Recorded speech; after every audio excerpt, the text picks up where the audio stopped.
భగవద్గీత 127వ రోజు 9వ శ్లోకం. యజ్ఞార్థాత్ కర్మోణ అన్యత్ర లోకో అయం కర్మబంధనః తదార్థం కర్మ కౌంతేయ ముక్తసంగః సమాచార. యజ్ఞార్థాత్ కర్మాణః అన్యత్ర లోకః అయం కర్మబంధనః తదార్థం కర్మ కౌంతేయ ముక్తసంగః సమాచార.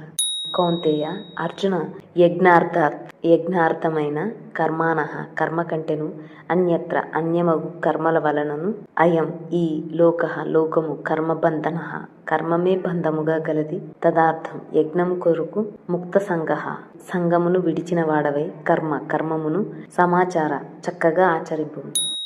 ఓ అర్జున, యజ్ఞార్థము చేయబడు కర్మలలో గాక ఇతర కర్మల యందు నిమగ్నులగుట వలన మనుష్యులు కర్మబంధములలో చిక్కుపడుతురు. కనుక నీవు ఆసక్తి రహితుడవై యజ్ఞార్థమే కర్తవ్య కర్మలను చక్కగా ఆచరింపు. ఓ Arjuna, men become entangled in the bondage of karma by engaging in actions other than those performed for the sake of sacrifice. Therefore, perform your prescribed duties diligently, without attachment, for the sake of sacrifice alone. కర్మ చేయడం యజ్ఞం లాంటిది.